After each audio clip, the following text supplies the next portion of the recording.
첫 번째 시간에 누림이 있었죠. 아멘. 히브리서는 누구한테 준 서신입니까? 강을 건넌 이들. 그렇습니다. 강을 건넌 이들에게 주신 편지입니다. 오늘 날씨 참 춥죠? 날씨가 추워서 강을 건너기가 쉽지 않았을 겁니다. 근데 다행히도 강이 얼어가지고 아까 엘리베이터 타고 올라오면서 너무 추워서 그런 얘기를 하다가 강이 얼음이 얼어서 건너기 좀 쉬웠을 것이다. 스케이트 타고 왔죠. 그 찬물을 그냥 건너서 이렇게 오려면 참 힘들었을 건데 얼음이 얼었기 때문에 아마 쉽게 올 수가 있었던 것 같아요. 자, 오늘 메시지 2번의 제목은 한번 선포해 보겠습니다. 하나님의 아들이신 그리스도 하나님으로서 천사들과 태어나신 분. 이 히브리서 처음에 1교시에서도 말씀을 이렇게 나누었지만 하나님께서 말씀하심으로 이 히브리서는 시작이 됩니다. 말씀을 하셨다. 하나님께서 말씀을 하셨다. 물론 하나님은 히브리서에서뿐만 아니라 언제든지 주님을 말씀하셨고 또 말씀하시고 또 말씀하실 것이고 계속해서 말씀하심으로 그분을 표현하신 것을 우리가 보게 됩니다. 원래 하나님은 감추어진 분이시죠. 하나님은 하나의 비밀이신 분이십니다. 그분께서 말씀을 하셨기 때문에 이 감추어지고 비밀이신 그분이 나타나시고 표현되시고 정의되고 설명이 될 수가 있었던 것입니다. 만약 하나님이 말씀하시지 않았다면 어떻게 되겠어요? 여전히 감추어져 있고 비밀하신 분이고 알 수 없는 분이고 또 우리가 접촉할 수 없는 그러한 분이 되셨을 것입니다. 근데 그분께서 말씀을 하셨기 때문에 그분은 더 이상 감추어진 분이 아니고 비밀이신 분이 아니고 나타나신 그러한 분이라는 것을 잊어서는 안 될 것입니다. 그래서 이제 하나님은 말씀하심으로 모든 일들을 하고 계시는 분이십니다. 하나님이 하시는 것 중에 가장 중요한 것은 이 말씀하심이라고 볼 수가 있어요. 하나님은 말씀하심으로 자신이 살아계신 것을 나타내 보여주시고 또 말씀하심으로 그분은 운행하시고 또 말씀하심으로 역사를 하십니다. 그래서 그분이 말씀하시지 않는다면 아무것도 하실 수 없는 분이십니다. 그렇죠? 하나님이 말씀하시지 않는다면 운행도 없고 역사하심도 없고 아무것도 없어요. 요한복음 14장인가 제가 그 말씀을 읽으면서 주님은 왜 그런 말을 하셨을까 하는 말씀이 한 구절이 있었어요. 내가 너에게 이르는 말이 내가 하는 것이 아니요 내가 하는 말이 아니다. 내 아버지께서 하시는 말씀이다. 그래야 되는데 내가 하는 말이 아니다. 내 아버지께서 내 안에 계셔서 그의 일을 하시는 것이다. 희한한 말씀이에요. 내가 하는 말은 내가 하는 것이 아니다. 하면 그 다음 말은 어떻게 되겠어요? 내 안에 계시는 하나님께서 하시는 말씀이다. 요래 나와야 되는데 내가 하는 말은 내가 하는 것이 아니다. 내 안에 계시는 그분께서 일을 하시는 것이라. 이해가 됩니까? 그러니까 주님은 내가 지금 하는 말은 내 말은 아니고 주님이 하시는 말인데 주님은 말씀을 하심으로 그분의 일을 하신다는 겁니다. 그래서 하나 깨닫는 것은 그분은 일을 하실 때 말씀을 하심으로 하시는 분이구나. 그래서 그분의 말씀하심과 그분의 일은 같은 동의어입니다. 아멘. 지금도 주님께서 말씀하시죠? 또 말씀하심으로 그분의 일을 하십니다. 그분의 일 중에 가장 큰 일은 무엇입니까? 말씀하심으로 그분 자신을 우리에게 분배하십니다. 그분이 하시는 일 중에 가장 큰 일은 그분 자신을 나누어 주시고 그분 자신을 분배하시고 그분 자신을 주입하시고 우리를 충만케 하시고 그분으로 적시는 일, 많은 일들이 있지만 이게 가장 중요한 일이고 주님은 이 일을 위해서 움직이고 계시는 것입니다. 아멘. 먼저 하나님은 그에 의해서 선택이 되고 감동받은 사람들을 통해서 말씀을 하셨습니다. 그렇죠? 옛날에는 신원자들을 통해서 여러 부분과 여러 방식으로 우리 조상들에게 말씀을 해 오셨습니다. 우리 잘 아는 대로 뭐 아담이나 아벨, 에녹, 노아, 또 뭐 아브라함 있죠, 그죠? 이런 많은 분들을 통해서 여러 방식으로 말씀을 해 오셨습니다. 그 후에는 뭐 모세도 있고요, 또 다윗도 있고 많은 또 신원자들을 통해서 그 신원자들이 하나님에 의해서 하나님을 대신해서 말씀을 하셨습니다. 이 하나님을 대신해서 말한 사람들 중에는 수많은 사람들이 있었어요. 큰 사람도 있고 높은 사람도 있고 낮은 사람도 있고 교육을 받은 사람도 있고 교육을 받지 못한 자도 있고, 그죠? 왕도 있고 심지어는 목동도 있고 농부도 있고 그랬습니다. 많은 사람들을 주님이 이렇게 감동을 시키셔서 주님을 대신해서 말씀을 하게 했지만 그러한 말씀하시는 건 부족했어요. 충분하지가 않았습니다. 물론 하나님께서 그들을 사용하셔서 그들을 감동시키셔서 하나님을 위해서 말을 하도록 대신해서 말을 하도록 했지만 그러한 말씀하심은 부족했고 충분하지 않았습니다. 그래서 하나님은 어떻게 했어요? 이 신약에 와서 아들의 인격 안에서 말씀하시기 시작을 하시게 된 겁니다. 다시 말하면 하나님 자신이 직접 말씀을 하셨고 하나님께서 하신 이 직접 하신 말씀을 통해서 하나님 자신을 완전히 계시하시고 표현하시고 나타나시고 정의하시고 설명을 하시게 되었다는 것입니다. 물론 하나님께서 아들 안에서 아들의 인격에서 안에서 말씀하실 때 아주 분명한 말로서 말씀을 하시기도 했지만 그 아들의 인격 안에서 아들의 모든 어떠하심 또 아들의 한 모든 행동 안에서도 하나님은 말씀을 하신 것입니다. 그래서 우리가 요한복음 1장 18절에 잘 아는 대로 아무도 하나님 아버지를 본 사람은 없지만 아버지 품속에 계신 그분께서 하나님을 나타내 보이셨다고 말하고 있습니다.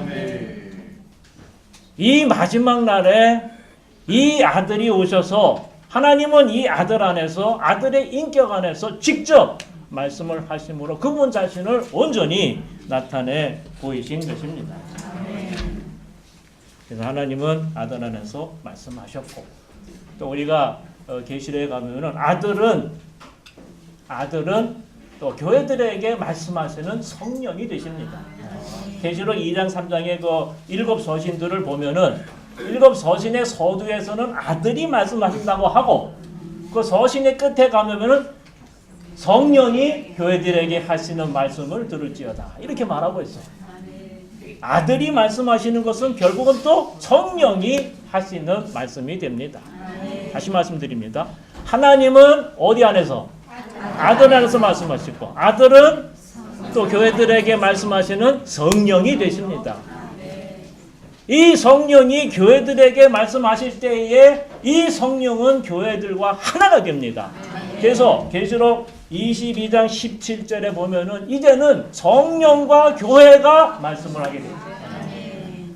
성령과 교회가 말씀을 하게 됩니다. 성령과 교회가 하나라는 것을 말하고 있습니다. 오늘 우리는 그분과 하나입니다. 말씀하시는 그분과 하나 되어서 오늘 우리도 말하는 자들입니다. 그렇죠? 아멘. 이러한 말씀하심의 역사로 말미암아 하나님과 우리는 완전히 하나가 되어서 그분 자신을 표현하게 되는 것입니다. 그래서 히브리서에서 가장 중요한 부분은 그분께서 직접 말씀을 하신 것입니다. 그분께서 우리에게 말씀을 하실 때에 로마서 1번에 있는 대로 특별히 누구에 대해서 말씀을 하시냐면은 누굽니까? 이 아들에 관해서 이 아들을 말씀하고 계십니다. 우리는 하나님께서 말씀하실 때 가장 중요한 것은 아들입니다. 여러분들 변화산상에서의 그 얘기를 잘 알고 계시죠? 그죠? 변화산상에 예수님도 그리고 엘리야도 모세도 이렇게 나타나 있었습니다. 그래서 베드로가 너무 놀래가지고 여기 있는 것이 좋사오니 여기다 초막셋을 짓고 이렇게 있으면 좋겠다. 그렇지 않습니까? 그랬을 때 주님께서 다 제하시고 오직 누구만 남기셨어요? 예수 그리스도만 남기셨고, 그래서 예수 그리스도만 볼 수밖에 없었고, 그리고 너희는 아들의 음성을 들어라. 이 아들이 하나님의 영원한 경륜에, 신약 경륜의 초점이고 중심이고 모든 것이 되십니다. 우리가 보고 또 봐야 할 대상은 이 아들인 거예요. 특별히 아들에 관해서 이렇게 말씀을 하셨는데 히브리서에 보면은 그 아들의 인격에 대해서 말씀을 하고 있고 또 아들의 일에 대해서 말씀을 했습니다. 그래서 아들에 관해서 우리가 말할 때에 먼저는 그분의 인격에 대해서 우리가 알아야 할 필요가 있고 또 주님은 그 인격에 대해서 말씀을 하셨습니다. 히브리서 1장 3절에 보면 뭐라 했어요? 그분은 하나님의 영광의 광채이시고 그랬어요. 그분의 인격 중에서 먼저는 그분은 하나님의 영광의 광채이시다라고 말하고 있습니다. 하나님의 영광의 광채이시다. 그리고 그분은 또 보면은 하나님의 실질의 표현이 있습니다. 자, 그분은 하나님의 영광의 광채이시고 그분은 하나님의 실질의 표현이 있습니다. 자, 이런 말씀들은 좀 의아할 필요가 있겠죠? 그분이 누구냐 하면은 그는 하나님의 영광의 광채이시고 또 그분은 하나님의 실질의 표현이십니다. 아멘. 하나님의 영광의 광채 할 때에 거기 각주번 잘 나와 있는데 하나님의 영광의 광채는 햇빛이 비치거나 빛나는 것과 같다. 무엇이 비쳐요? 햇빛이 비치거나 빛나는 것과 같다. 아들은 아버지의 영광의 비침 곧 빛남이시다 그랬어요. 아들은 아버지의 영광의 비침 곧 빛남이시다. 아들은 아버지의 그 해에 비치거나 빛나는 것과 같다 그 말입니다. 그렇지만 하나님의 실질의 표현은 뭐와 같아요?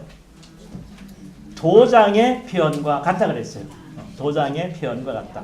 아들은 하나님 아버지의 존재를 나타낸다. 이것은 하나님의 실질을 가리킨다. 이렇게 말하고 있습니다.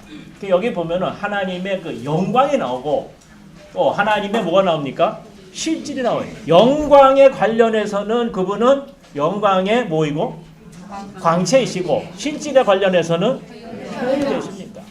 이 영광은 말이죠. 하나님의 밖의 표현입니다. 실질은 하나님의 속의 본질이십니다. 좀 어렵죠?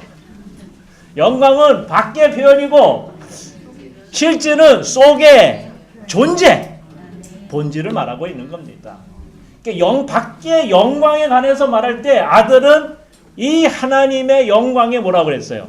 광채고 속의 존재나 본질을 얘기할 때에는 이 아들은 하나님의 실질의 뭐다? 표현과 같다. 이렇게 말하는 것입니다. 이해가 되시죠? 뭐가 이해가 되십니까?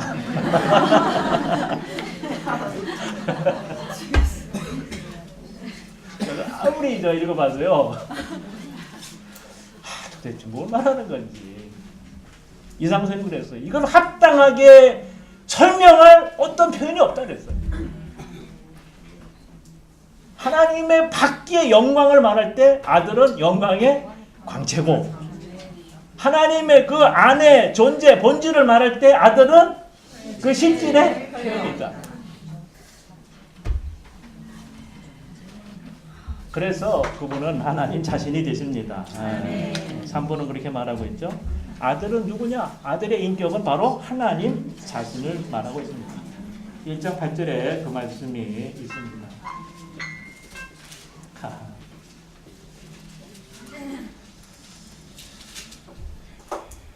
8절하고 보면 그러나 아들에 관해서는 뭐라 했어요? 오 하나님 그랬어요. 오 하나님. 아들에 관해서 말할 때 아들이 뭐란 말입니까? 하나님이란 말이에요. 오 하나님 이렇게 부르고 있어요. 아들은 바로 하나님 자신인 것을 말하고 있습니다. 뿐만 아니라 10절에 보면 뭐라 그랬어요? 주님. 네, 하나님 곧 주님의 하나님께서 주님의 10절에 보니까 또 주님께서 태초에 땅에 저를 놓으셨으며 하늘도 주님의 손으로 만드셨습니다. 그랬죠? 그래서 여러분 주님이라고 부르고 있어요. 네. 그래서 그분의 인격은 하나님의 영광에 뭐라 했어요? 광채고 또 하나님의 실질의 표현이고 그리고 8절에 있는 대로 하나님 자신이시고 그리고 10절에 있는 대로 주님이 되시는 분이십니다. 이해가 되시죠? 하나님의 영광의 광채, 하나님의 실질의 표현이신 이 하나님 자신이 오늘 우리의 주님이신 것입니다. 우리의 주님이실 뿐만 아니라 온 우주의 주인이 되십니다. 아멘. 특별히 그의 일에 관해서 이 말씀을 하고 있는데 그분의 사역입니다. 그분의 사역은 두 부분으로 나눠서 볼 수가 있습니다. 먼저는 창조에 있어서 그분은 어떠한 일들을 하셨는가 하는 것을 먼저 우리에게 말씀해 주고 있습니다. 자, 창조 면에서 볼 때에 그분은 과거에 뭘 지으셨어요? 우주를 지으신 분이십니다. 2절에 보면 그런 말씀이 있습니다. 이 마지막 날에는 아들 안에서 우리에게 말씀하셨습니다. 하나님은 이 아들을 만물을 상속하실 분으로 세우셨습니다. 또한 이 아들을 통하여 뭐라 했어요? 우주를 지으셨습니다. 자, 우주는 누굴 통해 지어졌습니까? 이 아들을 통해서 우주는 지어졌습니다. 그리고 현재 주님은 만물을 어떻게 하고 계세요? 붙들고 계십니다. 이번에 현재 만물을 붙들고 계십니다. 이 만물은 누굴 통해 지어졌습니까? 아들을 통해 지어졌고 현재 이 만물을 붙들고 계시는 분은 누굽니까? 아들이십니다. 아주 분명하죠? 누가 이 우주를 이 만물을 붙들고 있느냐 하면 아들이 붙들고 있다는 것입니다. 자, 지구는 공중에 달려 있죠. 이 지구를 지탱해주는 기둥이 있습니까? 없습는데 그냥 달려 있어요. 이 지구라고 하는 것은 모든 행성 중에 하나입니다. 모든 행성들이 그 자기 궤도를 따라서 잘 이렇게 움직이고 있죠. 근데 만일 행성들이 자기 궤도에서 조금만 벗어나면 어떻게 될까요? 우주의 대참사가 벌어집니다. 모든 행성들이 자기 궤도에 따라서 정확하게 운행을 하고 있어요. 누가 그 궤도에 따라서 모든 행성들이 움직이도록 붙잡고 보존해주고 있습니까? 아들이 그렇게 하고 있거든요. 아들이 이 우주를 붙잡고 계시는데 뭐 크게 일을 해서 붙잡고 계시는 게 아니고 단지 말씀의 능력으로 단지 말씀의 능력으로 이 만물을 붙잡고 보내내 계시고 있습니다. 대단하지요? 우리는 이 사실을 믿고 있습니다. 우주는 누가 지으셨어요? 아들이 지으셨고 그 지으신 우주를 아들이 붙잡고 계십니다. 현재 우리들을 누가 붙잡고 계십니까? 예? 아들이 붙잡고 계시는 겁니다. 이 아들이 우리를 위해서 기도하고 계시잖아요. 지난주에 많이 드렸죠, 그죠? 참 대단한 존재들입니다, 저희들이. 아멘. 장차 그리고 이 아들은 만물을 상속하실 분이 되십니다. 하나님은 이 아들을 만물을 상속하실 분으로 세우셨습니다고 말하고 있습니다. 이것이 로마서 11장 그 36절에 보면은 만물이 아들에게서 나오고 아들로 말미암고 다시는 결국은 어디로 돌아가요? 아들에게로 돌아간다는 말씀과 정확히 일치하는 말씀입니다. 그래서 이 아들을 통해서 우주는 지어졌고 지어진 이 만물을 아들이 붙잡고 계시고 결국은 이 우주를 이 만물을 아들이 상속을 하시게 될 것입니다. 이러한 아들이 우리를 구속하기 위해서 육체가 되셨고 그리고 십자가에서 달려 죽으신 것입니다. 너무 놀랍지요? 이 아들이 육체를 입으시고 이 땅에 오셔서 인생 33년 반을 사시고 결국은 십자가에서 못 박혀 죽으신 것입니다. 그분이 죽으신 거예요.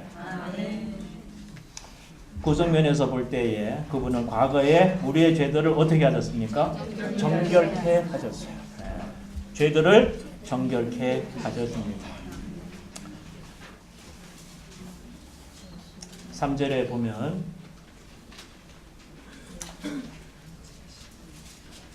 그분은 능력의 말씀으로 만물을 붙들어 주시고 보존해 주시며 죄들을 어떻게 하고요?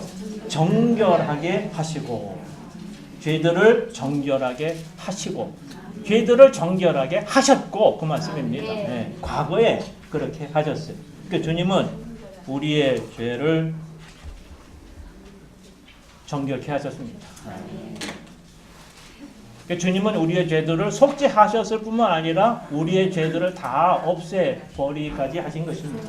우리 구약의 예표에서 보면은 각주에도 나와 있지만 속죄는 다만 죄들을 그냥 덮어버릴 수는 있었는데 그 죄들을 없애버릴 수는 없었어요.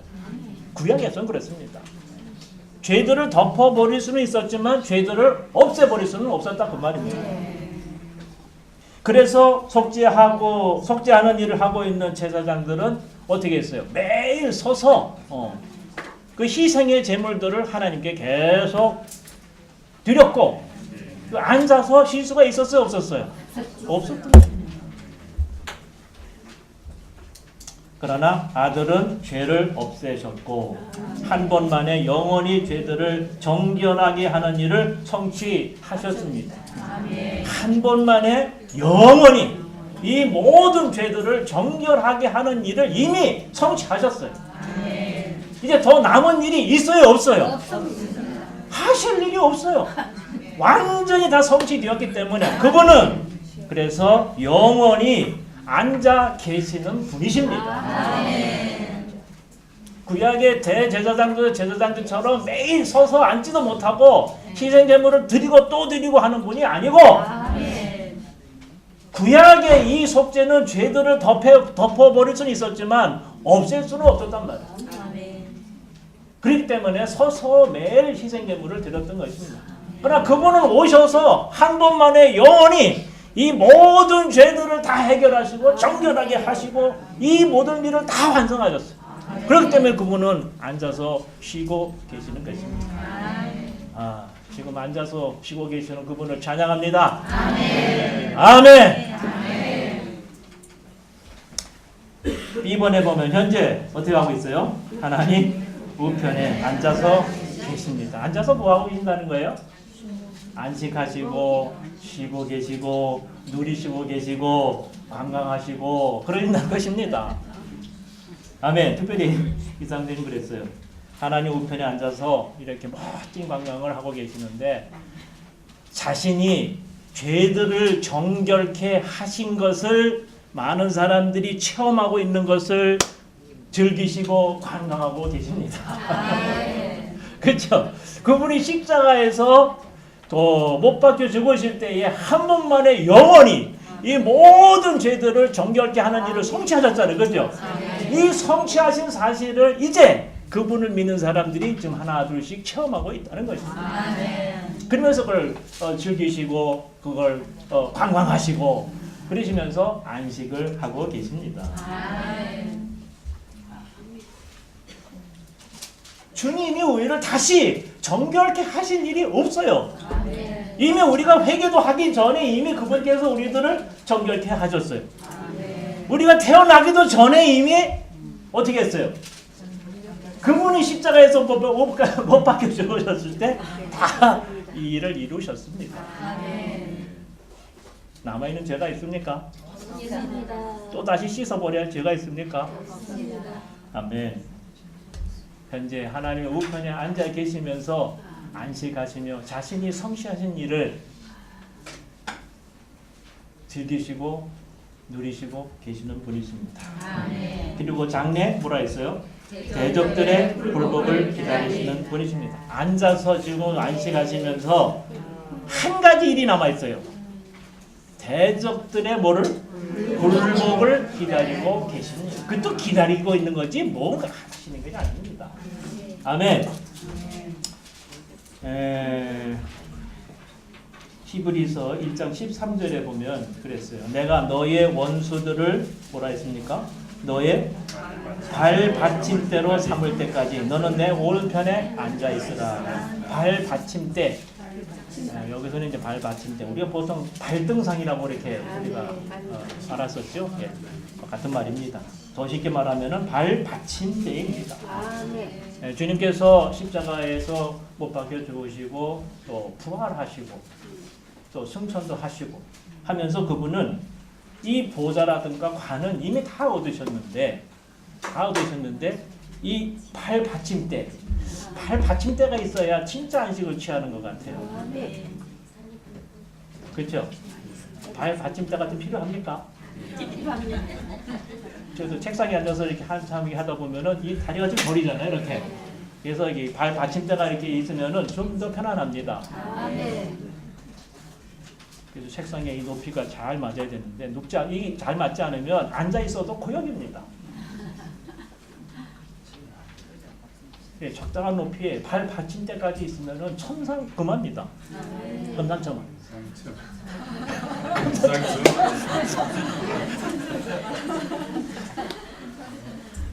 아멘. 주님이 보좌의 오른편에 앉아 계셔서 안식을 하시는데 완전한 안식을 하시는 것 같지가 않아요. 그죠? 이 발등상이 있어야 되는데 이 발 받침대가 있어야 되는데 중요한 거는 이 발 받침대가 누구예요? 주님의 원수들, 대적들이 결국은 그분께 굴복할 때에 이 대적들이 그분의 발 받침대가 된다는 것입니다. 결국은 대적들은 그분께 굴복하게 될 것입니다. 그리고 대적들은 그분의 발 받침대가 될 것입니다.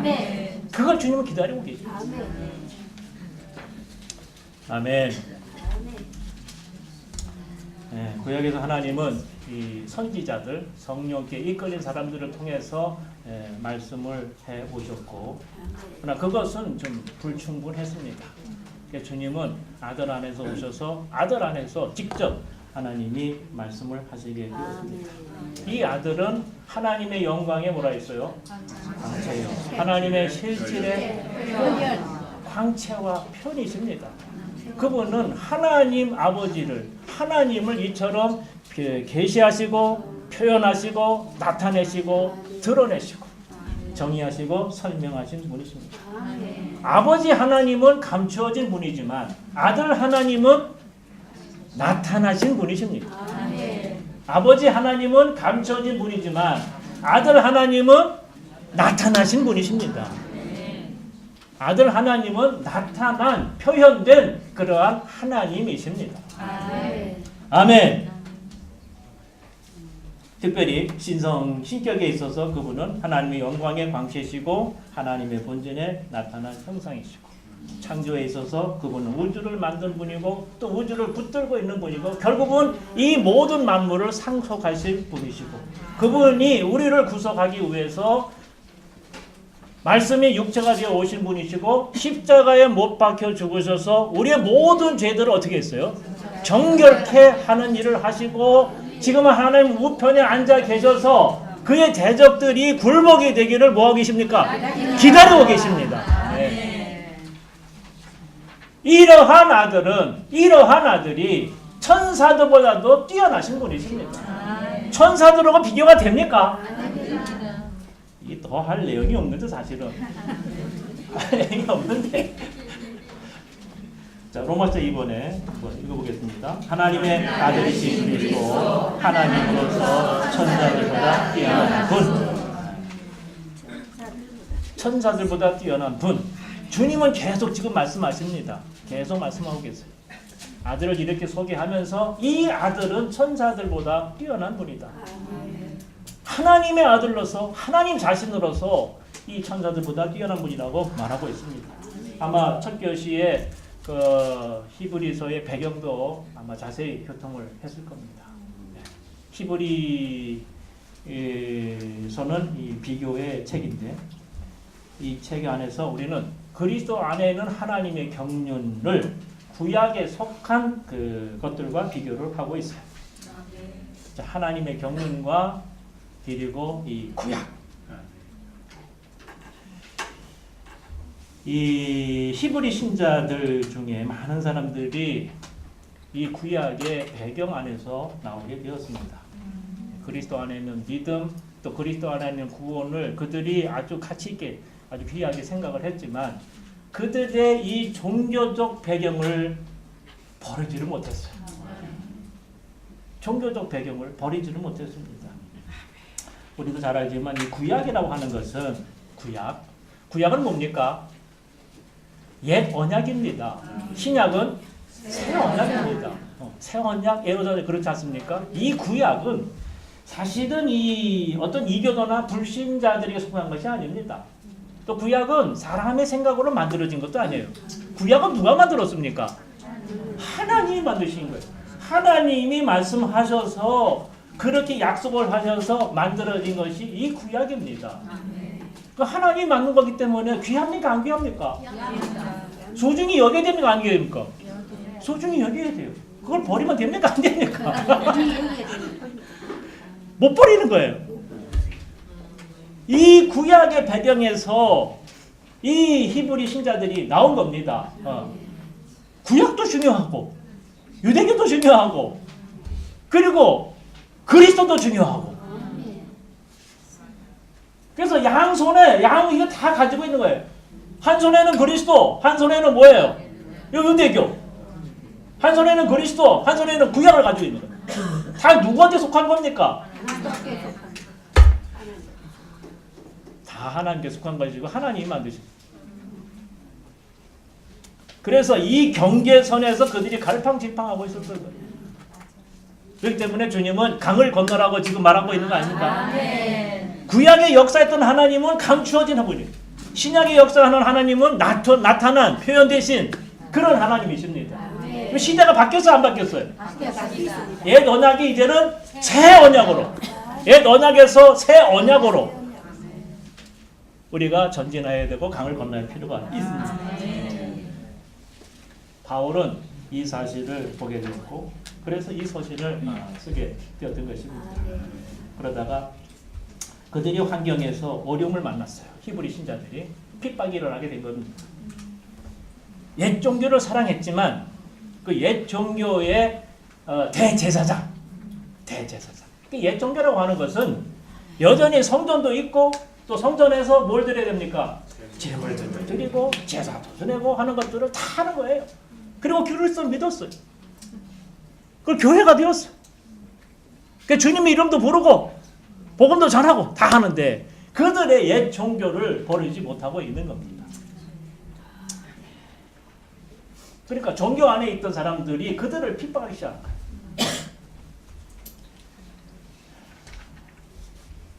아마 저라도 그랬을 것 같아요. 야, 니들 입장을 분명히 해라. 이거는 뭐 유대교도 아니고 이거는 뭐 그리스도인도 아니고 이 지금 이 경계선에 있지 않습니까? 그래서 입장을 분명히 해라. 너희들이 이스라엘 사람이기를 원하면은 우리가 함께 머물러 있어라. 이스라엘 사람 유대인들이 되기를 원치 않는다면 어떻게 하란 말입니까? 다 떠나라. 떠나. 유대인끼리로 남아있기를 원한다면 그리스도라든가 그리스도인 이런 말은 절대 하지 마라. 주의 이름도 부르지 마라. 완전히 유대인이 되어라 그런 말이고 그렇지 않거든 아예 떠나서 그렇게 되라 그 말입니다. 그러면서 그들의 재산도 강탈하고 심지어 죽이려고 하는 의혹까지도 했던 거예요.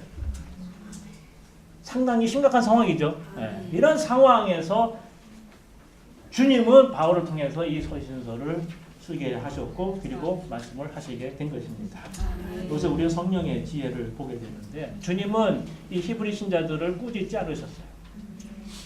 여기 보면은 뭐 꾸짖는 말씀이나 꾸짖는 어조나 꾸짖는 영 그런 건 나타나지 않고 아주 지혜롭게 말씀을 하셨는데 그것이 바로 뭐인 것 같습니까?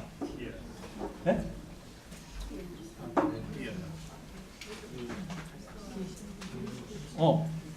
그 비교를 하는 겁니다. 어떤 것이 더 나은지를 주님이 다 말씀하시면서 그들이 스스로 선택하도록. 네. 좋은 것과 나쁜 것 중에는 어떤 거 택하겠어요? 아이 좋은 거 택하겠어요. 네. 천한 거와 고급스러운 거 어떤 걸 택할까요? 고급스러운 거. 그러니까 흰 거 검은 거 하면은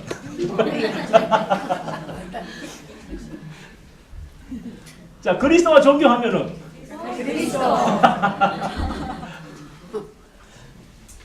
교회와 세상 하면은 교회. 금방 택할 거 아닙니까, 그죠? 네. 그러니까 이거를 하나 비교를 하면서 그들이 좋은 것을 선택하도록 했습니다. 그래서 이 유대교에서 자랑하는 것은 5가지 항목이 있어요. 첫째는 하나님, 두 번째는 천사들을 자랑했고, 그리고 모세를 자랑했고, 아론을 자랑했고, 그리고 구약을 자랑했어요.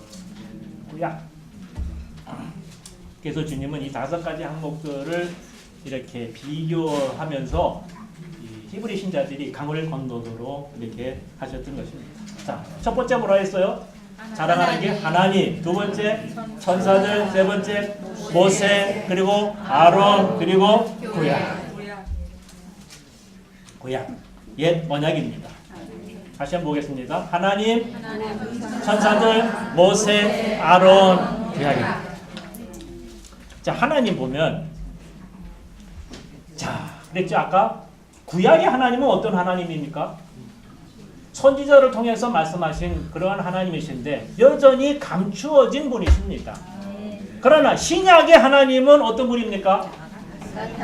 아들 안에서 아들의 인격 안에서 말씀하심으로 나타나고 계시된 하나님이십니다. 그럼 감추어진 하나님을 택하겠습니까? 나타나고 계시된 하나님을 택하겠습니까? 네. 이 하나님을 당연히 택해야죠.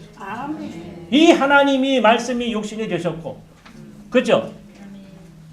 그 하나님이 인생을 사시고 그리고 십자가에 못 박혀 죽으시고 부활하시고 승천하시고 그러한 하나님이 오늘 우리가 믿는 신약의 하나님이십니다.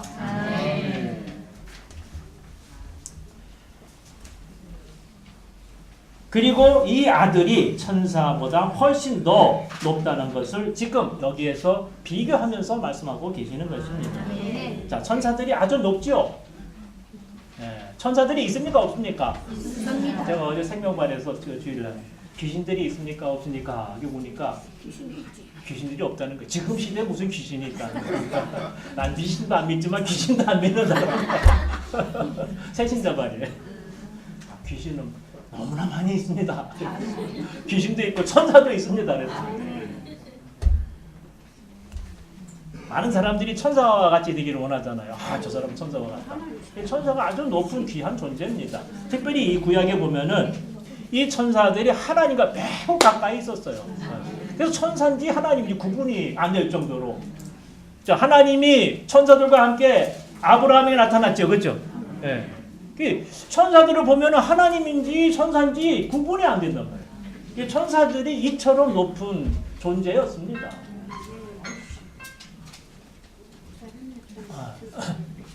아멘.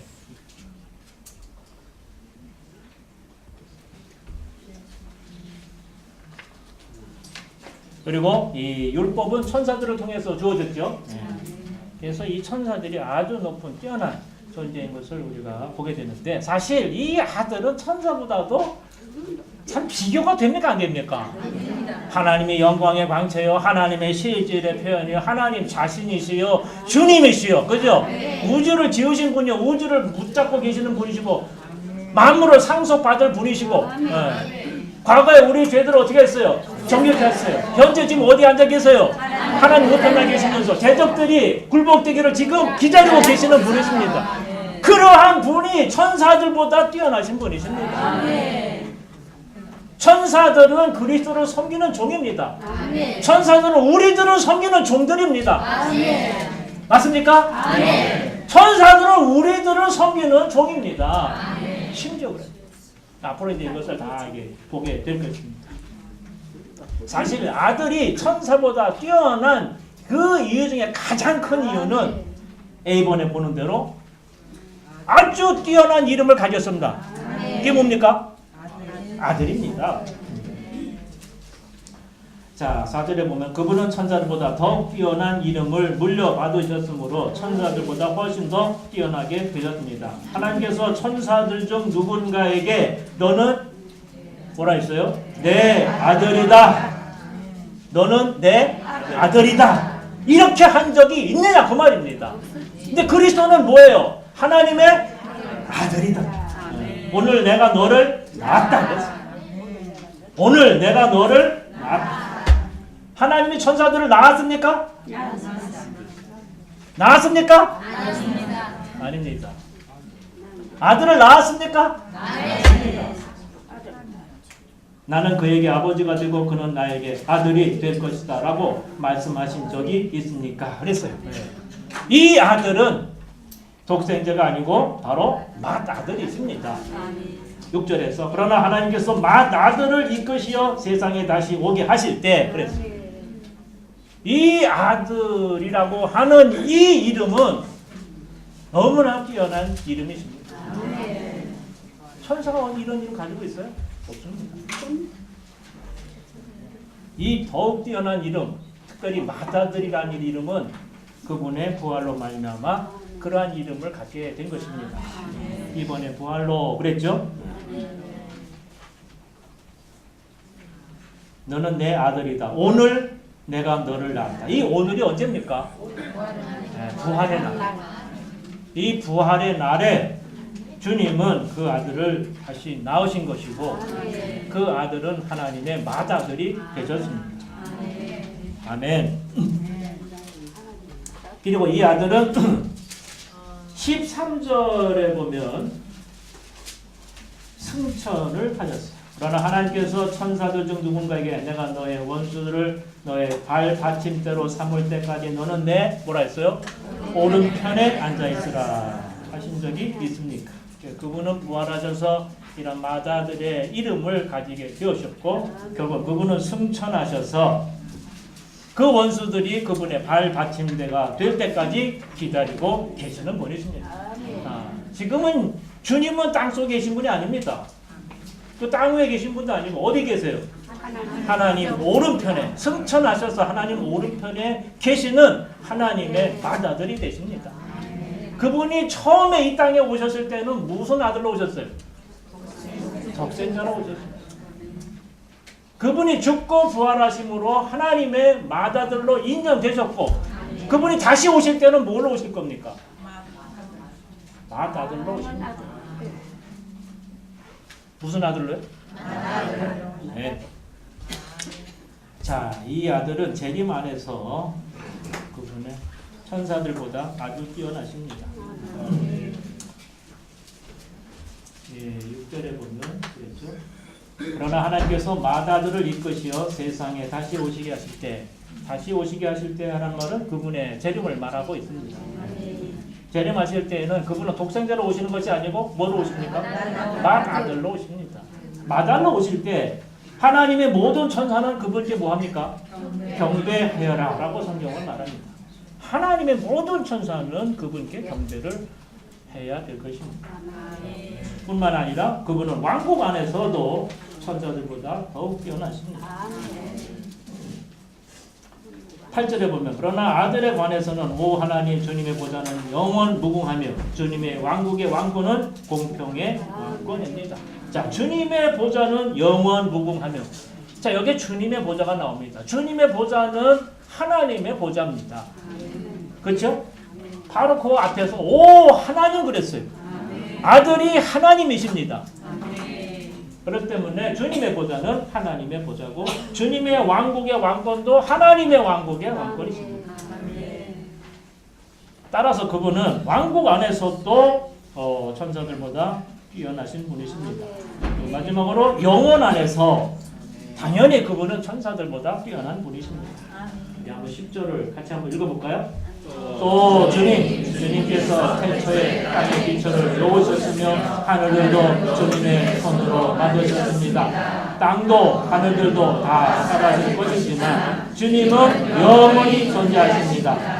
땅과 하늘들은 모두 옷처럼 낡아질 것이고 주님께서 그것들을 언어처럼 말아 버리실 것이며 그것들이 옷처럼 변해버릴 것입니다. 그러나 주님은 한결같으시며 주님의 날들은 끝이 없을 것입니다. 라고 성경은 말합니다. 네. 영원 안에서 그분은 천사들보다 뛰어난 분이십니다. 창조자로서 영원 후에도 여전히 존재하시고 계시는 분이십니다. 영원 불변하시는 하나님이시기 때문에 그분은 천사들보다 당연히 뛰어난 분이십니다. 어떻게 보면 천사들을 비교하면 좀 약한 것 같아요. 그죠? 이렇게 우리가 이렇게 추구를 해보니까 아들은 왜 천사들보다 이렇게 비교를 했을까?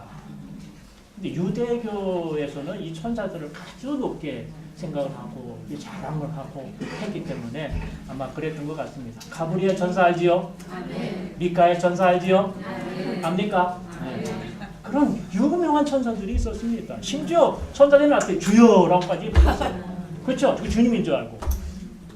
또 주님 보내셨기 때문에 아마 그래서 그런지는 모르겠습니다. 우리 주님은 천사들과는 비교도 안 되는 그런 분이에요. 그래서 히브리서 1장을 볼 때에 아주 풍성하신 그리스도에 대한 계시를 우리가 보게 되고 영원 전부터 영원 후까지 그리스도에 대한 계시를 우리가 볼 수가 있습니다. 영원 전에 그분은 하나님이셨어요. 그분이 우주를 만드셨어요. 현재 우주를 어떻게 하고 계세요? 붙잡고 계십니다.